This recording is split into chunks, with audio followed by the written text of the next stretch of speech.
Hello and welcome back to Let's Play Pillars of Eternity with me, Bring It Dawn. Let's continue exploring the Burial Isle.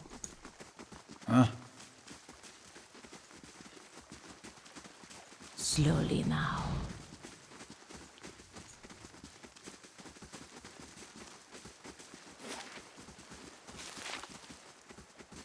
Hello? Hello?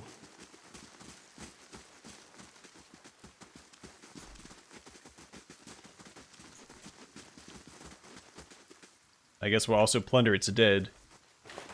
Which isn't anything new for us, but this is a sacred site to Hiravias' people, who is currently in our party.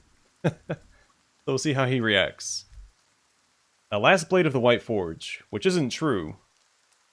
Plus 20% attack speed, and is exceptional. The famed White Forge of Durgan's Battery produced some of the greatest weapons and pieces of armor known in the Eastern Reach. The White Forge's dwarven smiths carefully guarded the secret techniques they used to craft Durgan steel, legendary for its strength, flexibility, and ability to hold a sharp edge.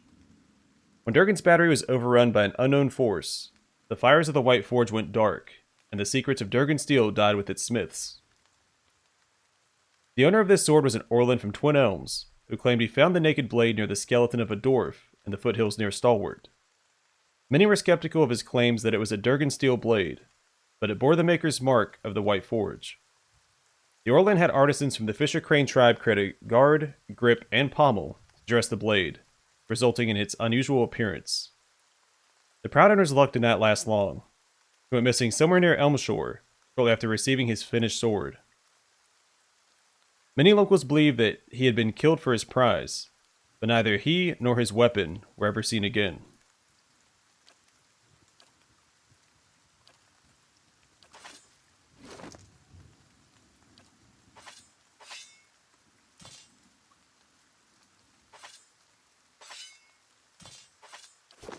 I'm ready. The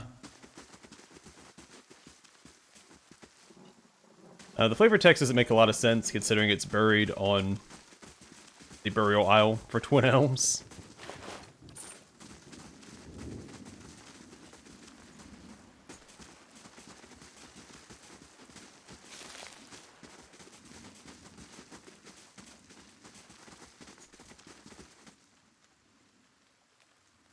Alright, Scathedon. Standing proud and still, the Amoa before you is smiling broadly, showing several crooked and missing teeth. Sporting the physique of a man in his prime, his worn and weathered face appears too old for the rest of him. He's dressed in an assortment of stitched hides and furs assembled from a motley of animals.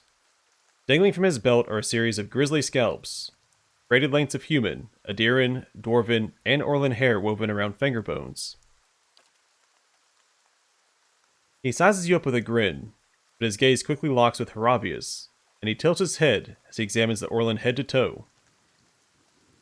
What do they call you, little one? You smell familiar, but your name is unknown to me.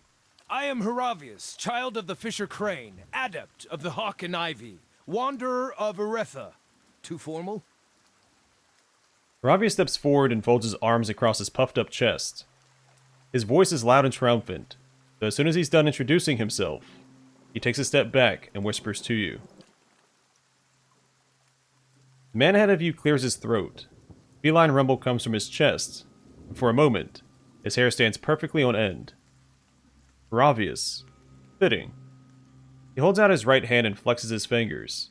Long black talons sprout from under filth-encrusted fingernails. He rolls his head back and inhales deeply, sighing with a smile at some perceived scent. Needed to bring friends with you.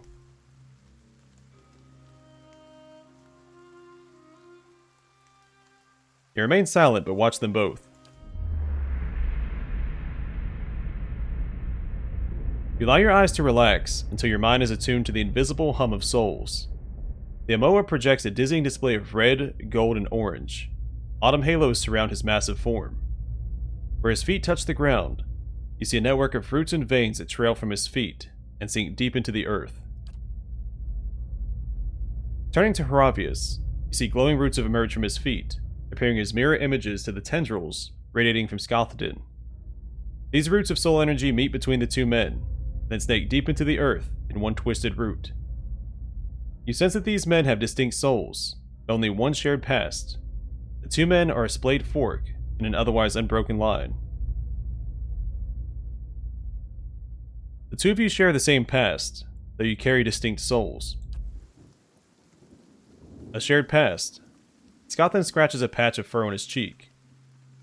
An inelegant analogy.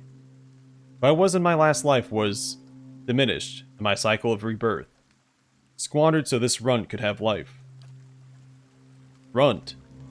Hiravias' brow furrows, and he clenches his fist so tightly you hear a cacophony of crackling finger joints. And it's not your soul, it's... well, it's not exactly. His anger falters as he stumbles over his thoughts. Were you visited by the Autumn Stelgar? Visited. Tested. Forged. That would be the way to view it. Scott then looks at Hiravias with a sneer. I previously thought it was a mark of distinction, but apparently even a half-height, half-man can manage the task. Takes away some of the glory, does it not? Half-man. Hiravias glares back, his good eye twitching, and his fur standing on end. That's some really tough talk coming from a man about to choke on his own blood. What do you want with Hiravias?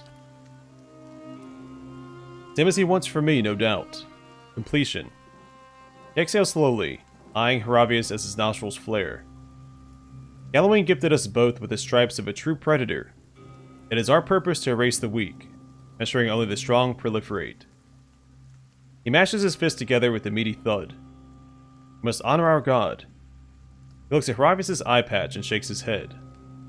My god, by doing as the hound demands. Let us determine who bears the right to be Gallowayne's harbinger. Hiravias, is this what you want? Hiravias growls. His fur bristles and for a moment shines with the luminescent tendrils of yellow and orange. Asked to be a hunter. A regular hunter that gets invited to chase down dinner and eat its neck. I didn't ask for this.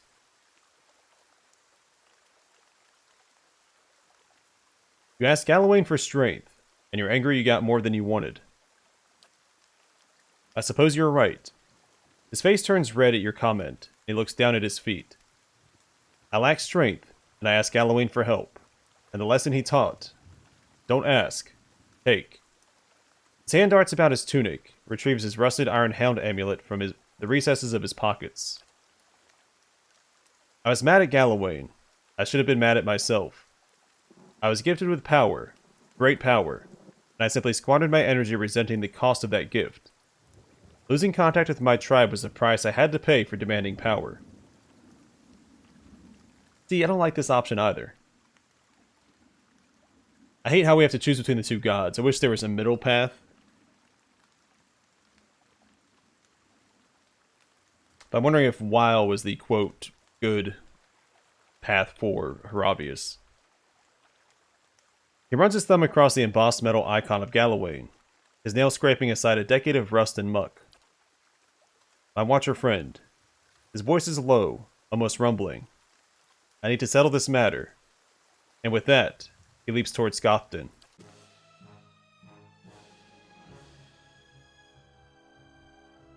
Alright, I'll let Hiravias have the kill.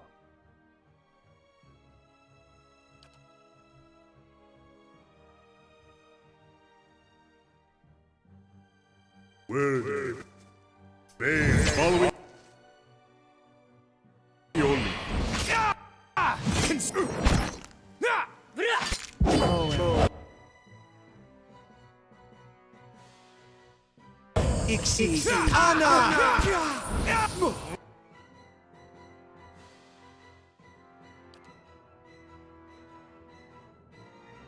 Alright, so now it should only be Kana attacking. Of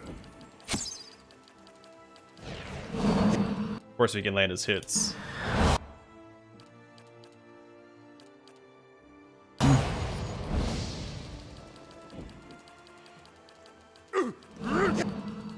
I have.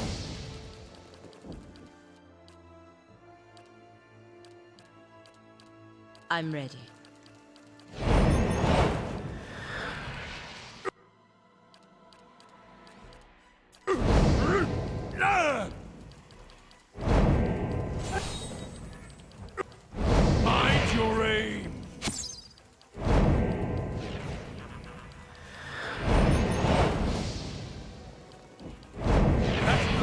I meant by trying others.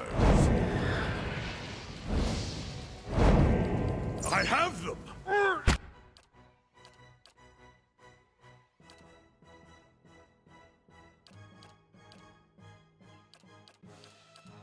Freros, serve!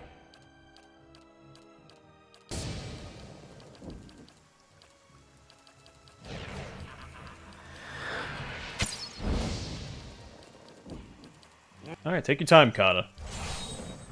Darren's is taking a beating for you.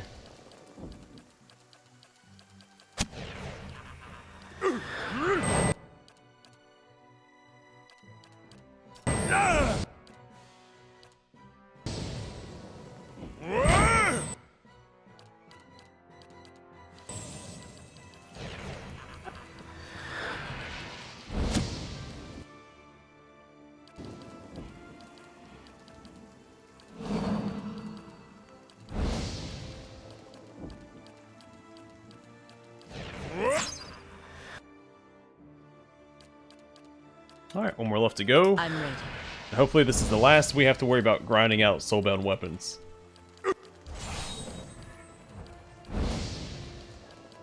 I have them!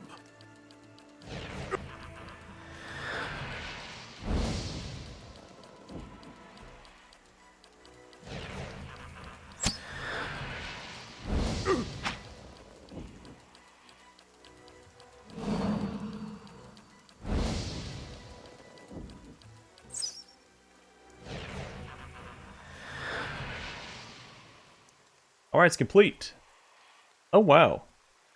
So superb. I don't remember if it was superb on the last level up or not. Now it has plus 50% attack speed and minus 50% reload speed.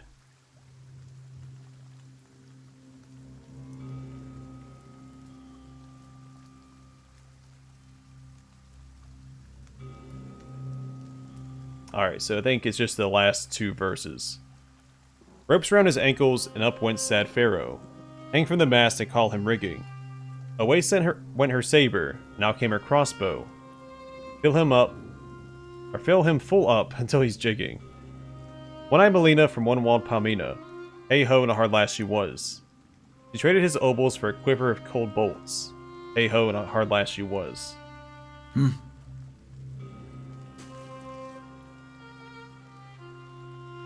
Hiravias pants and wheezes, his one good eye locked on Scotland's corpse.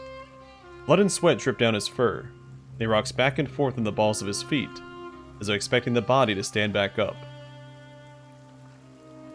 Examine Scotland's corpse. As your eyes relax, and your vision adjusts to the hum of the invisible, you see a swirling pile of red, orange, and yellow leaves. The cyclone of foliage flies apart, and the leaves drift off into parts unknown. As Scotland's essence fades from view, you see a handful of autumn leaves circle about Hiravias, as his soul grows a bolder shade of orange.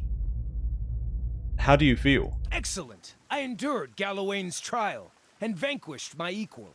The only thing I regret now are the years I wasted viewing this whole thing as a curse.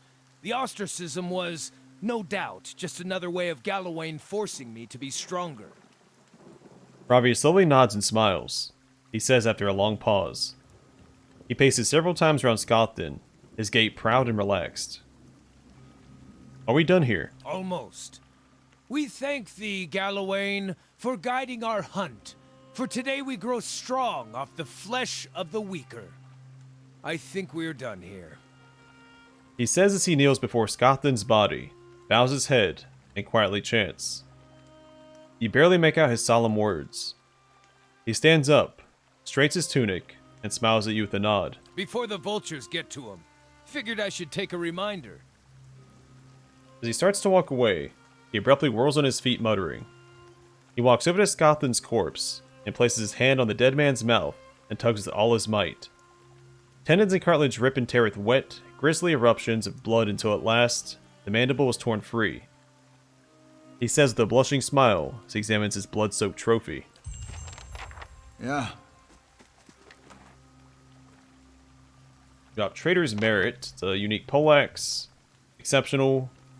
Plus 20% damage against prone, stunned, and flanked enemies, and plus 10% of hits converted to crits. Once owned by an Adirian lord named Igandurl, a trader's merit earned its title during the War of Defiance.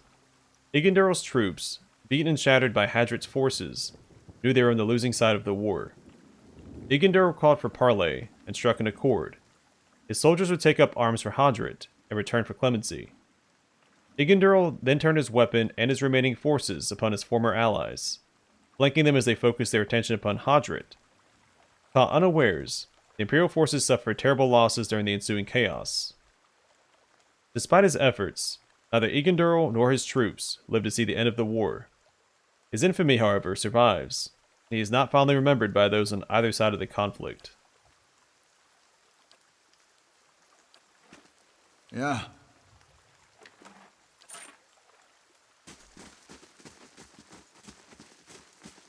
Alright, so we're actually going to leave the island to go back and swap out for our A-team. We are now done.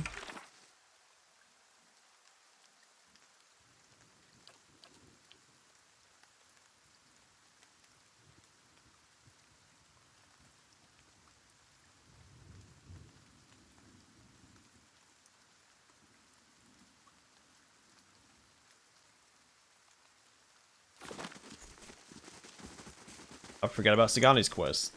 So what it is, we'll go back, we'll swap out Kana for Grieving Mother, Hiravias for Sagani. We'll do Sagani's quest. I'm trying to maximize the amount of time I spend with my A-team, so we get all their banner and dialogue. You must gather. But it has been quite some time since we had them all in one place. Maybe for the no, not even for the Alpine Dragon fight, because we had Hiravias there. He's the one that got the killing blow with Sunlance, I think.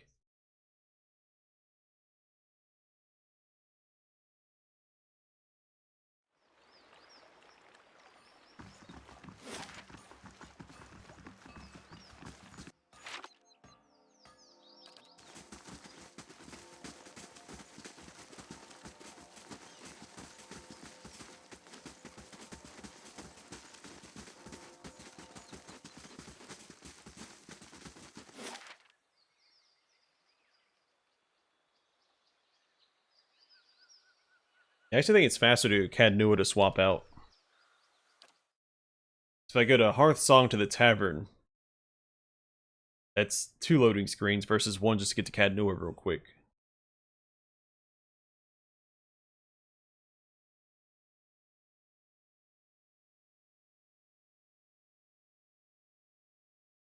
And also, if I go to the tavern, I have to go to the innkeeper to talk to him, where here I can just do it Gelade, right at the well done. entrance. A formidable fortress in the old style. We don't build them like this anymore, you know. Safe Not by the travels. sea. May wow Too watch your vulnerable to step. cannons. I should probably keep Hiravias with me while I'm still in Twin Elms, but I'm not that worried about it.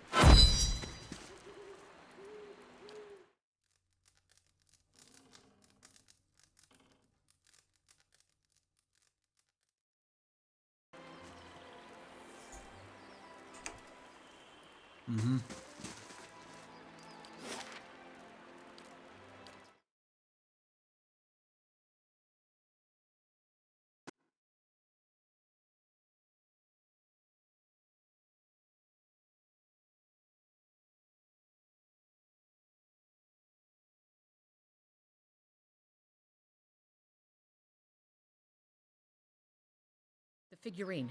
It's glowing.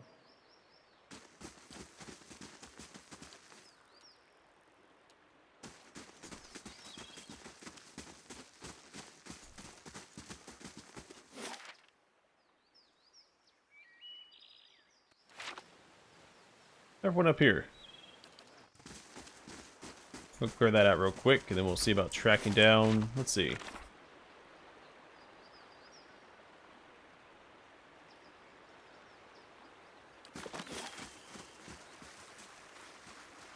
Blackened trees and crumbling ruins. It could be here.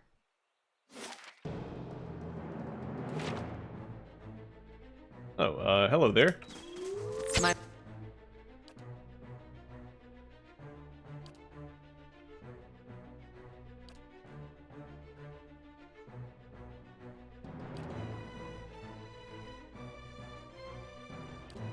Mind feels sharpest.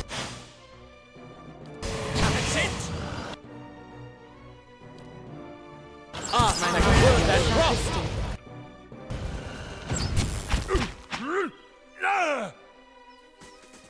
I'm ready.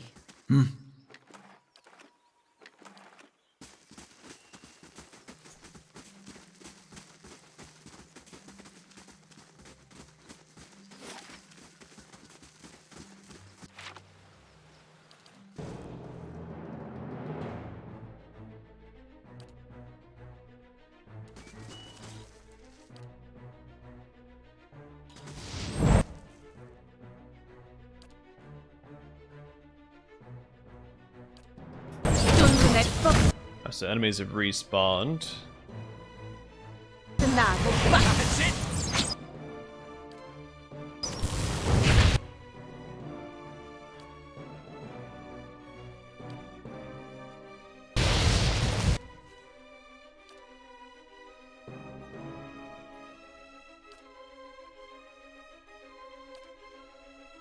Ready, one. My mind feels sharpest.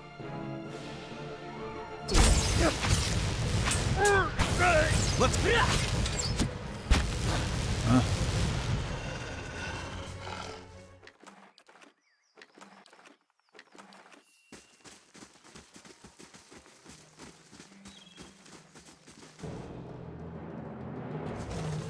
A lot of enemies have respawned. My mind.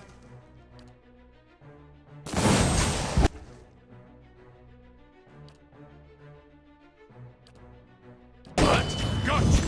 That's it!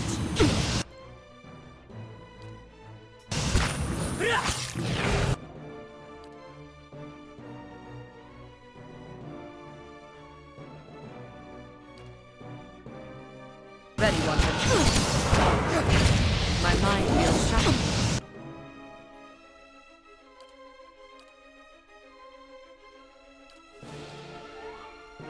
I'm ready. My mind.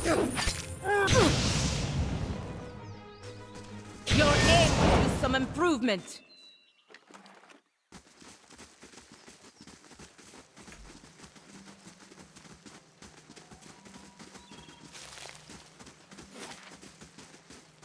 Okay, so where... Oh, I never went inside the cave, did I? Whoopsies.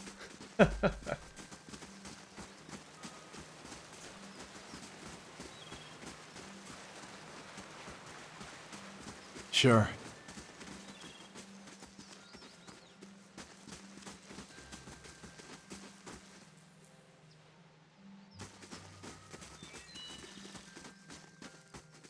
Hello. Come upon a clearing and see a group of Glenfathans standing in a circle. Sagani glances from the Audra statuette to the hunters, looking for a connection. Meanwhile, the hunters turn and notice you. Their bows are drawn. Take it easy. We're just looking for someone. What business does an Estremor have with the Fangs? It's none of your business, and it's also not directly with the Fangs. They step aside and turn to you, and as they do, you see something on the ground behind them. Lying amidst the ferns is a white stag. Dark blood mars its brilliant coat, and its sides tremble with quick, shallow breaths. You feel a presence in the beast, something ancient and familiar. Before you can speak, something thumps to the ground. You look down and see the Audra bear, its bright glow flickering. Arc's shadow. Sagani draws up beside you, her white eyes fixed on the dying stag. Aloth's face pales. Bareth's wheel. Is that... One of the hunters takes a step forward, and Sagani raises her bow, an arrow knocked. Any closer and you'll bleed out next to him. Her voice is low and tremulous. I never thought I'd prepared myself to meet a stranger. To share the honor and history of my village with someone who had no knowledge of us. Even someone who'd scorn our way of life. As the hunters back away, she lowers her bow. She watches the great beast labored breathing for several seconds. If you're going to do this, you've got to hurry. I was going to tell him about the years of abundance in Masuk, how his granddaughters have hunted caribou, and his grandsons made our walls strong. But he'll be gone in minutes.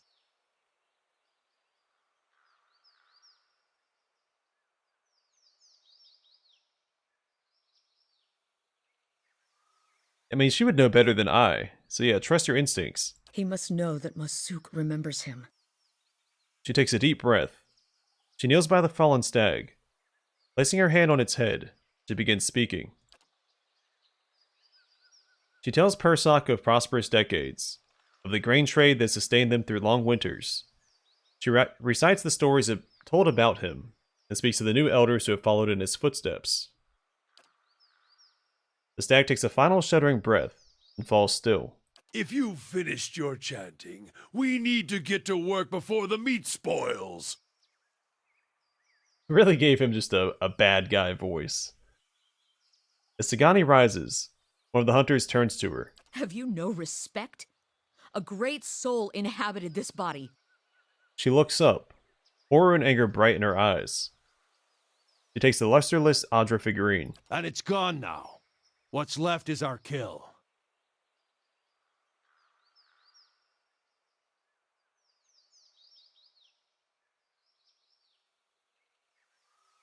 Yeah, we don't need to kill them for this. They're not worth our time, Sagani. I won't take long. Coming from people who revere stones and long-dead Audra. She draws her hunting knife. She slanders the builders.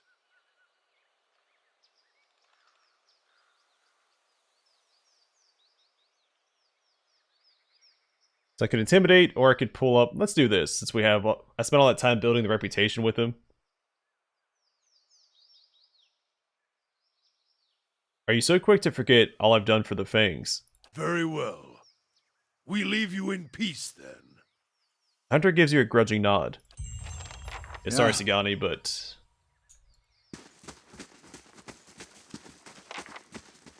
I don't think that was a reason... I mean, there was no way for them to have known. I mean, they were being disrespectful. Ready, Watcher. A deer in the middle of Air Glonfoth. Sagani shakes her head. But I'm glad I can bring this success back to Masuk. And perhaps Persak will return to us one day because of it. Do you think Masuk will remember you the way they remember Persak? It would be nice to know I've made a difference, and to get the first choice of caribou flank during festival time. To be honest, the biggest relief is knowing that my journey was worthwhile. That finding Persak and carrying our village's story to him will strengthen our community and return his soul to us. I'm looking forward to being back in Masuk among my family and my people. But more than anything, I'm glad to finally understand the purpose behind these last 5 years. Her eyes go into soft focus. What do you think? Do you feel as though you understand the purpose behind your hunt for Theos? She looks back at you, searching your expression with sharp, lively eyes.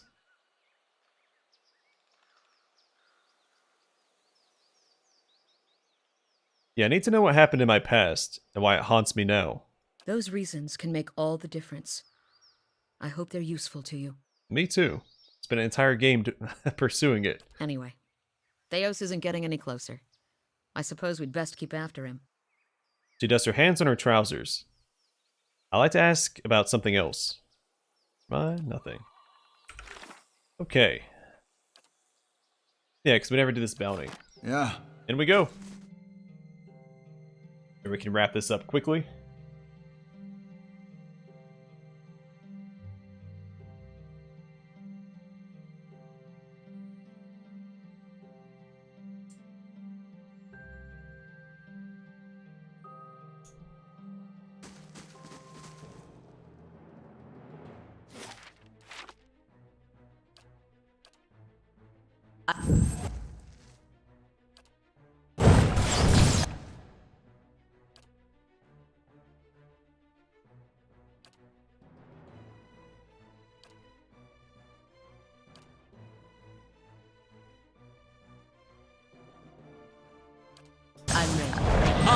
worth and...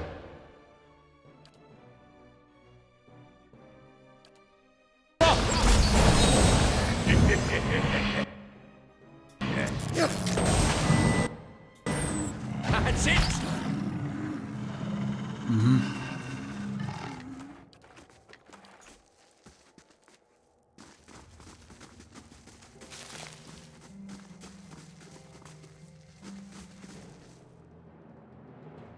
Lava.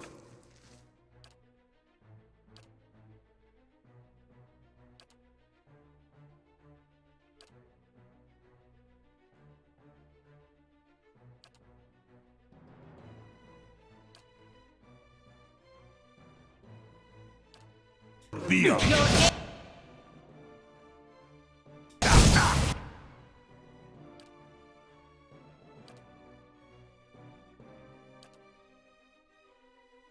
Oh, that's the wrong one. Where? There it is.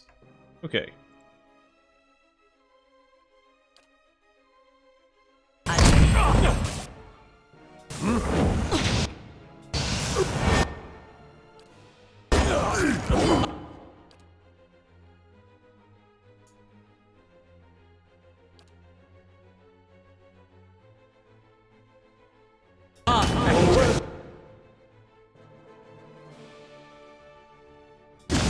My mind feels sharp as steel.